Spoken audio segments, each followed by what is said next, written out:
अस्सलामु अलैकुम वरहमतुल्लाहि वबरकातुहू। सामईन, सिरातल मुस्तकीम चैनल पे फिर से एक बार खुश आमदीद। उम्मीद है कि आप सब खैरियत से होंगे।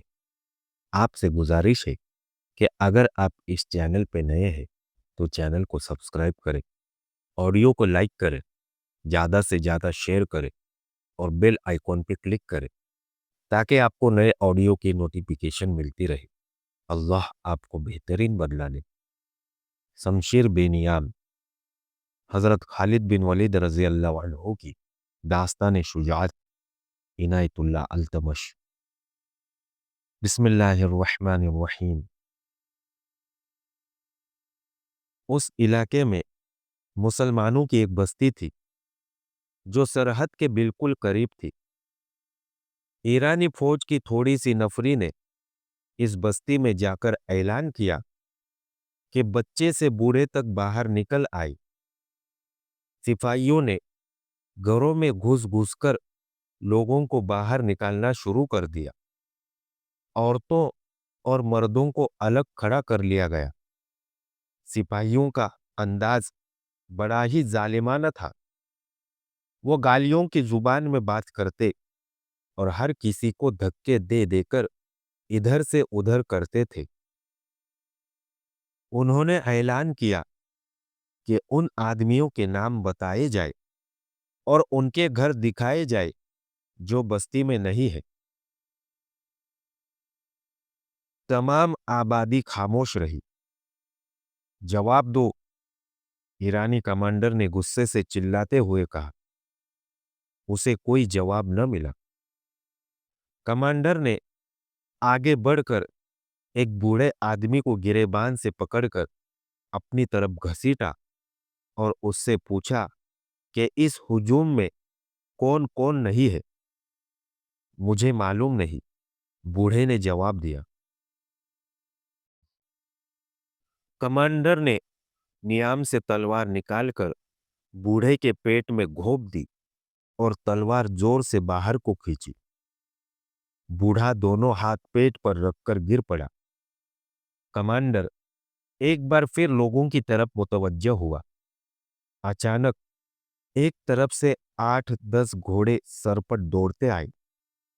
उनके सवारों के हाथों में बर्छियां थी। ईरानी फौजी देखने भी न पाए थे कि ये कौन है। उनमें से कई एक के जिस्मों में बर्छियां उतर चुकी थी और घोड़े जिस तरह आए थे उसी तरह सरपट दौड़ते बस्ती से निकल गए। ईरानी फौजियों की तादाद 40-50 थी। उनमें भगदड़ मच गई। उनमें से 8-10 जमीन पर पड़े तड़प रहे थे। घोड़ों के कदमों की धमक सुनाई दे रही थी जो हटती गई और अब फिर करीब आने लगी थी। अब फौजियों ने भी बर्छियां और तलवारें तान ली और उस तरफ देखने लगे जिधर घोड़ों की आवाजें आ रही थी। पीछे से बस्ती की आबादी उन पर टूट पड़ी। इन सिपाहियों में से वही जिंदा रहे जो किसी तरफ भाग निकले थे। जब सवार बस्ती में पहुंचे तो उन्हें घोड़े रोकने पड़े क्योंकि उनके रास्ते में बस्ती के लोग हायल थे जो ईरानी फौजियों का कुश्त व खून कर रहे थे। इससे पहले मुसलमानों ने यूं खुले अंदाज में ईरानी फौजी पर हमले करने की जरूरत कभी नहीं की थी। एक ईरानी सिपाही हाथ उठाने की सजा ये थी कि हाथ उठाने वाले के पूरे खानदान को खत्म कर दिया जाता था। अब यहाँ के मुसलमान इसलिए दिलेर हो गए थे कि इन्हें इत्तला मिल चुकी थी कि मदीने की फौज आ गई है। जिन सवारों ने ईरानी फौजियों पर हमला किया था वो कुछ इस बस्ती के रहने वाले जवान थे, कुछ दूसरी बस्तियों के थे। यह महज इत्तेफाक था कि वो मुसन्ना बिन हारिसा की तरफ जाते हुए इस बस्ती के करीब से गुजर रहे थे। उन्होंने इस बस्ती की आबादी को बाहर खड़े देखा और ईरानी फौजियों को भी देखा। وہ چھپ کر آگے نکل سکتے تھے، لیکن ایرانی کمانڈر نے بوڑھے کے پیٹ میں تلوار گھونپی تو سب نے آپس میں صلاح مشورہ کیا، بغیر گھوڑوں کے رخ اس طرف کر لیے۔ ایرانی فوجیوں نے تو انہیں جاتے ہوئے دیکھا ہی نہیں تھا۔ یہ اللہ کی مدد تھی جو اس مظلوم بستی کو بروقت مل گئی۔ یہ بستی تو خوش قسمت تھی کہ اسے مدد مل گئی اور ایرانیوں کی بھیانک سزا سے بچ گئی۔ مسلمانوں کی دوسری بستیوں پر تو جیسے قیامت ٹوٹ پڑی تھی۔ ہر بستی کے ہر گھر کی تلاشی ہو رہی تھی۔ یہ دیکھا جا رہا تھا کہ کتنے آدمی غائب ہو چکے تھے۔ ہر بستی میں ایرانی کئی آدمیوں کو قتل کر رہے تھے۔ بعض مکانوں کو انہوں نے نظر آتش بھی کر دیا۔ 3-4 روز یہ سلسلہ چلا۔ اس کے بعد ایرانی فوجیوں کو بستیوں کی طرف توجہ دینے کی مہلت نہ ملی۔ ہرمز اپنی فوج لے کر آ گیا۔ سرحدی فوج کو بھی اس نے اپنے ساتھ لے لیا اور سرحد سے نکل گیا۔ اس کا ارادہ یہ تھا کہ خالد رضی اللہ عنہ کو وہ سرحد سے دور روک لے گا۔ ہرمز کی پیش قدمی بہت تیز تھی۔ ہرمز اپنی فوج کے ساتھ اپنی سرحد سے بہت دور کازما کے مقام پر پہنچ گیا اور فوج کو وہی خیمہ زن کر دیا۔ یہ مقام یمامہ اور ابلا کے راستے پڑتا تھا۔ ہرمز کو معلوم نہیں تھا کہ اس کی پیش قدمی کو دیکھنے والے موجود ہیں۔ خالد رضی اللہ عنہ ابھی کازما سے دور تھے کہ انہیں عراق کی سمت سے آتے ہوئے 2 شتور سوار ملے۔ انہوں نے خالد رضی اللہ عنہ کو بتایا کہ زرتشتوں کی فوج کازما میں خیمہ زن ہے۔ خالد رضی اللہ عنہ نے وہیں سے راستہ بدل دیا۔ یہ شتر سوار مسنہ کے بھیجے ہوئے تھے۔ انہوں نے خالد رضی اللہ عنہ کو یہ بھی بتایا کہ وہ حضیر کے مقام تک اس طرح پہنچ جائے کہ زرتشتوں کی فوج کے ساتھ اس کی ٹکر نہ ہو۔ شتر سواروں نے خالد رضی اللہ عنہ کو ایک خوشخبری یہ سنائی کہ ان کے لیے 8,000 نفری کی فوج تیار ہے۔ یہ فوج اس طرح تیار ہوئی تھے کہ مسنہ بن حارثہ، مذعور بن ایدی، ہرملہ اور سلمہ نے 2-2 ہزار لڑنے والے جوان اکٹھا کر لیے تھے۔ اس طرح خالد رضی اللہ عنہ کی فوج کی تعداد 18,000 ہو گئی۔ خالد رضی اللہ عنہ نے اپنی پیش قدمی کا راستہ اس طرح بدل دیا کہ کازما کے دور سے گزر کر حضیر تک پہنچ سکے، لیکن ہرمز کے جاسوس بھی صحرا میں موجود تھے۔ انہوں نے خالد رضی اللہ عنہ کے لشکر کو دور کے راستے سے جاتے دیکھ لیا۔ آگے وہ راستہ تھا جو حجیر سے نباس کی طرف جاتا تھا۔ ہرمز نے اپنی فوج کو خیمے اکھاڑنے اور بہت تھوڑے وقت میں حضیر کی جانب کوچ کرنے کا حکم دیا۔ حضیر کے ارد گرد پانی کے کنویں موجود تھے۔ ہرمز نے وہاں خالد رضی اللہ عنہ سے پہلے پہنچ کر خیمے گاڑ دی۔ اس طرح پانی ایرانیوں کے قبضے میں چلا گیا۔ خالد رضی اللہ عنہ ابھی حضیر سے کچھ دور تھے کہ ایک بار پھر دونوں شتر سوار ان کے راستے میں آ گئے اور خالد رضی اللہ عنہ کو اطلاع دی کہ دشمن حضیر کے مقام پر پانی کے کنووں پر قابض ہو چکا ہے۔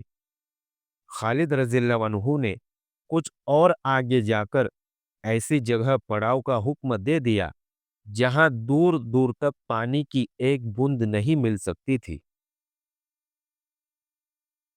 فوج نے وہاں پڑاؤ ڈال دیا، لیکن خالد رضی اللہ عنہ کو بتایا گیا کہ فوج میں بے اطمینانی پائی جاتی ہے کہ پڑاؤ ایسی جگہ کیا گیا ہے جہاں دور دور تک پانی کا نام و نشان نہیں ہے۔ मैंने कुछ सोचकर यहाँ पड़ाव किया है, खालिद रज़ियल्लाहु अन्हु ने कहा। तमाम लश्कर से कहो कि दुश्मन अगर पानी पर काबिज है तो परेशान न हो। हमारी पहली लड़ाई पानी के लिए होगी। पानी उसी को मिलेगा जो जान की बाजी लगाकर लड़ेगा। तुमने दुश्मन को पानी से महरूम कर दिया तो समझो कि तुमने जंग जीत ली। सालारे आला का ये पैगाम सारे लश्कर को सुना दिया गया और सब एक खून रेत जंग लड़ने के लिए तैयार हो गए। अब लश्कर की नफरी 18,000 हो गई थी। मुसन्ना बिन हारिसा, मजऊर बिन ऐदी, हरमला और सुलमा दो दो हजार आदमी साथ लिए खालिद रज़ियल्लाहु अन्हु से आ मिले थे। खालिद रज़ियल्लाहु अन्हु ने जो एलची हरमज के पास भेजा था, वो भी इसी पड़ाव में खालिद रज़ियल्लाहु अन्हु के पास आया और बताया कि हरमज ने उसके साथ कैसा तौहीन आमेज सुलूक किया है। उसकी 1 लाख दिरहम की टोपी ने उसका दिमाग खराब कर रखा है। मुसन्ना बिन हारिसा ने, जो पास ही बैठा हुआ था, कहा, खुदा ये नहीं देखता कि किसी इंसान के सर पर क्या रखा है। खुदा तो देखता है कि उसके सर के अंदर क्या है, उसके अज़ाइम क्या है और उसकी नीयत क्या है और वो सोचता क्या है। 1 लाख दिरहम की टोपी? खालिद रज़ियल्लाहु अन्हु ने हैरान होकर पूछा, क्या हरमज इतनी कीमती टोपी पहनता है? फारस की शहंशाही का एक दस्तूर है। मुसन्ना बिन हारिसा ने जवाब दिया, इनके यहाँ हसब व नसब और हैसियत को देखकर इसके मुताबिक टोपी पहनाई जाती है जो इनके शहंशाह की तरफ से अता होती है। ज्यादा कीमती टोपी सिर्फ वो अफराद पहनते हैं जो आला हसब व नसब के हो और जिन्होंने रियाया में और शाही दरबार में भी तौकीर और वजाहत हासिल कर रखी हो। इस वक्त हरमज सबसे ज्यादा कीमती टोपी पहनता है। कोई और 1 लाख दिरहम की टोपी नहीं पहन सकता। इस टोपी में बेशकीमत हीरे लगे हुए हैं और इसकी कलबी भी बहुत कीमती है। फिरौनों ने अपने सरों पर खुदाई टोपियां सजा ली थी। खालिद रज़ियल्लाहु अन्हु ने कहा, कहाँ है वो, कहाँ है उनकी टोपियां? मुझे किसी की बेशकीमत टोपी मरऊब नहीं कर सकती, न किसी की टोपी तलवार के वार को रोक सकती है। मुझे ये बताओ कि आतिश परस्तों की फौज लड़ने में कैसी है और मैदान जंग में कितनी तेजी से नकल व हरकत करती है। फारस के सिपाही की जिरा और हथियार देखकर खौफ सा आता है। मुसन्ना बिन हारिसा ने खालिद रज़ियल्लाहु अन्हु को बताया, सर पर लोहे के जंजीरों की खुद, बाजुओं पर किसी और धात के खोल और टांगे आगे की तरफ से मोटे चमड़े या धात से महफूज की हुई। हथियार इतने कि हर सिपाही के पास एक बर्छी, एक तलवार, एक वजनी गुर्ज, एक कमान और एक तरकश होती है जिसमें हर सिपाही 30 तीर रखता है। और लड़ने में कैसे है? जुर्रत और अकल से लड़ते हैं। मुसन्ना बिन हारिसा ने जवाब दिया, इनकी दिलेरी मशहूर है। मुसन्ना खालिद ने कहा, क्या तुमने महसूस नहीं किया कि आतिश परस्तों के सिपाही कितने कमजोर है और उनकी जुर्रत की हद क्या है? उनकी जुर्रत की हद आहानी खुद और बाजुओं और टांगों पर चढ़ाई हुए खोलों तक है। वो नहीं जानते कि जज्बा लोहे को काट देता है। लोहे की तलवार और बर्छी की अन्नी जज्बे को नहीं काट सकती। जीरा और धात या चमड़े के खोल हिफाजत के छोटे जरिए है। एक खोल कट गया तो सिपाही अपने आप को गैर महफूज समझने लगता है। फिर उसमें इतनी सी जरूरत रह जाती है कि वो अपने आप को बचाने की और भागने की कोशिश करता है। अल्लाह के सिपाही की जीरा इसका अकीदा और ईमान है। मैं तुम्हें फारसियों की एक और कमजोरी दिखाऊं? खालिद रज़ियल्लाहु अन्हु ने कासिद से कहा, सालारों और कमांडरों को फौरन बुलाओ। फौरी तौर पर काजमा की तरफ कूच करो। खालिद रज़ियल्लाहु अन्हु ने हुक्म दिया, और बहुत तेज हो। हरमज हजीरा के इलाके में पड़ाव किए हुए था। वो काजमा से अपनी फौज को यहाँ लाया था, क्योंकि खालिद रज़ियल्लाहु अन्हु का लश्कर हजीरा की तरफ आ गया था। अब ये लश्कर फिर काजमा की तरफ जा रहा था। दोनों फौजों के चंद एक घुड़सवार एक दूसरे की खेमा गाह को देखते रहते थे। हरमज को इत्तिला मिली कि मुसलमानों का लश्कर काजमा की तरफ कूच कर रहा है, तो हरमज ने अपने फौज को काजमा की तरफ कूच का हुक्म दे दिया। हरमज को उबला का बहुत फिक्र था। यह ईरानियों की बादशाही का बहुत अहम शहर था। ये तिजारती मरकज था। हिंदुस्तान के ताजिरों के काफिले यही से जाया करते थे, और हिंदुस्तान खुसूसन सिंध का माल इसी मुकाम पर आया करता था। ये ईरानियों का फौजी मरकज था। इस इलाके में रहने वाले मुसलमानों को दबाए रखने के लिए उबला में फौज रखी गई थी। हरमज की कोशिश ये थी कि खालिद रज़ियल्लाहु अन्हु का लश्कर उबला तक न पहुंच सके। हरमज को उबला पहले से ज्यादा खतरे में नजर आने लगा, क्योंकि मुसलमान उबला के जुनूब में काजमा की तरफ जा रहे थे। मुसलमानों के लिए कूच इतना मुश्किल नहीं था जितना ईरानियों के लिए दुश्वार था। मुसलमानों के पास ऊंट और घोड़े खासे ज्यादा थे। सिपाही हल्के फुल्के थे। वो आसानी से तेज चल सकते थे। इनके मुकाबले में ईरानी सिपाही जीरा और हथियारों से लदे हुए थे, इसलिए वो तेज नहीं चल सकते थे। एक दो दिन ही पहले वो काजमा से हजीरा आए थे। इस कूच की थकन अभी बाकी थी कि उन्हें एक बार फिर कूच करना पड़ा, और वो भी बहुत तेज, ताकि मुसलमानों से पहले काजमा के इलाके में पहुंच जाए। इस कूच ने रास्ते में ही इन्हें थका दिया। हरमस की फौज जब काजमा में मुसलमानों के बिलमुकाबिल पहुंची तो निढाल हो चुकी थी।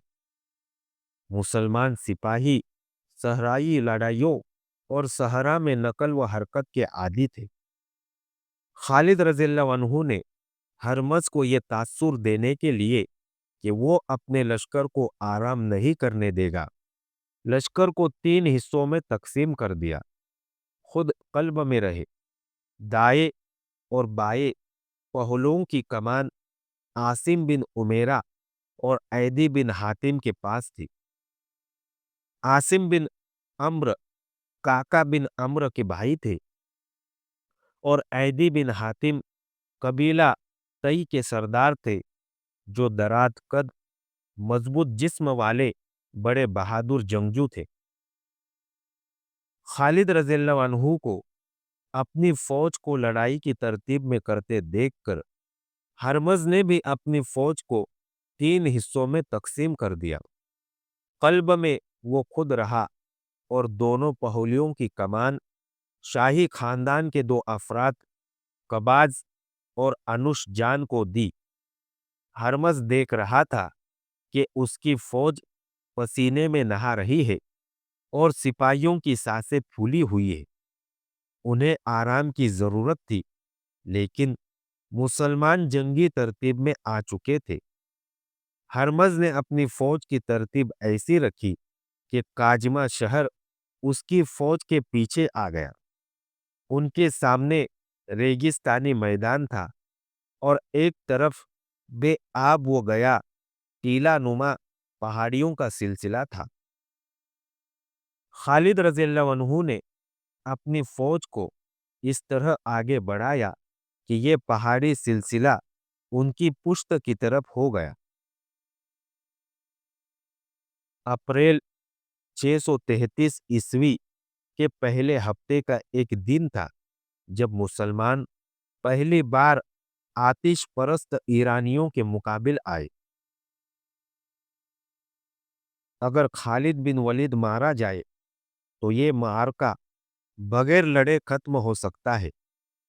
ہرمز کے ایک سالار نے اسے کہا، مسلمان جو اتنی دور سے آئے ہیں اپنے سالار کی موت کے بعد ہمارے مقابلے میں ٹھہر نہیں سکیں گے۔ فوج سے کہو جنجیریں باندھ لے۔ ہرمز نے سالار سے کہا، میں ان کے سالار کا بندوبست کرتا ہوں، سب سے پہلے یہی مرے گا۔ اس نے سالار کو بھیج کر اپنے محافظوں کو بلایا اور انہیں کچھ بتایا۔ جنجیریں باندھ لینے کا مطلب یہ تھا کہ ایرانی فوجی کے سپاہی اپنے آپ کو اس طرح جنجیروں سے باندھ لیتے تھے کہ 5 سے 10 سپاہی ایک لمبی جنجیر میں بند جاتے تھے۔ ان کے درمیان اتنا فاصلہ ہوتا تھا کہ وہ آسانی سے لڑ سکتے تھے۔ زنجیریں باندھ کر لڑنے سے ایک فائدہ یہ ہوتا تھا کہ کوئی سپاہی بھاگ نہیں سکتا تھا۔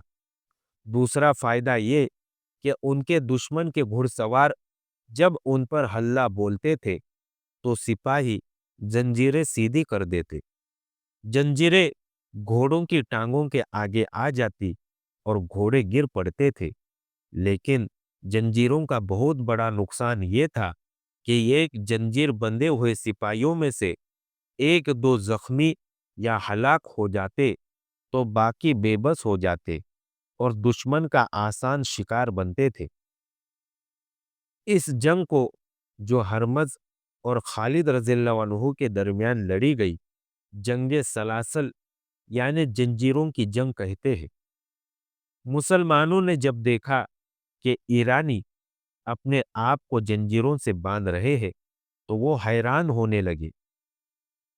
کسی نے بلند آواز سے کہا، وہ دیکھو فارسی اپنے آپ کو ہمارے لیے باندھ رہے ہیں، فتح ہماری ہے۔ خالد رضی اللہ عنہ نے بلند آواز سے کہا، اللہ نے ان کے دماغوں پر مہر لگا دی ہے۔ خالد رضی اللہ عنہ نے جو کچھ سوچ سمجھ کر کاجما سے حزیر اور حزیر سے کاجما کو کچھ کیا تھا وہ فائدہ انہیں نظر آ گیا تھا۔ ہرمز کی فوج جو زرہ اور ہتھیاروں سے لدی ہوئی تھی لڑائی شروع ہونے سے پہلے ہی تک گئی تھی۔ خالد رضی اللہ عنہ نے ایرانیوں کو آرام کی مہلت نہیں دی تھی۔ اب ایرانیوں نے اپنے آپ کو جنجیروں میں باندھ لیا تھا۔ خالد رضی اللہ عنہ نے سوچ لیا کہ وہ کیا چال چلیں گے اور ایرانیوں کو کس طرح لڑائیں گے۔ ہرمز نے اپنے گھوڑے کو ایڑ لگائی اور دونوں فوجوں کے درمیان ایسی جگہ آ کر رک گیا جہاں زمین کٹی پھٹی اور کہیں کہیں ٹیلے تھے۔ اس کے محافظ اس سے کچھ دور آ کر رک گئے۔ کہاں ہے خالد؟ ہرمز نے للکار کر کہا، آ پہلے میرا اور تیرا مقابلہ ہو جائے۔ یہ اس زمانے کا دستور تھا کہ جنگ شروع کرنے سے پہلے دونوں فوجوں کے سالار جاتی مقابلے کے لیے ایک دوسرے کو للکارتے تھے۔ دونوں فوجوں کے آدمی انفرادی طور پر آگے جا کر تلواروں سے بھی لڑتے تھے اور کشتی بھی کرتے تھے۔ نتیجہ دونوں میں سے ایک کی موت ہوتا تھا۔ جنگ سلاسل میں ہرمز نے خود آگے آ کر خالد رضی اللہ عنہ کو انفرادی مقابلے کے لیے للکارا۔ हरमज माना हुआ जंगजू और बहादुर आदमी था। तेज जनी की महारत के अलावा उसके जिस्म में बहुत ताकत थी। आज के लिए इतना ही काफी है। अगली दास्तान जानने के लिए हमारे साथ जुड़े रहिए और इस ऑडियो को ज्यादा से ज्यादा शेयर करना न भूलें। दुआओं की गुजारिश। अस्सलामु अलैकुम व रहमतुल्लाहि व बरकातुहू।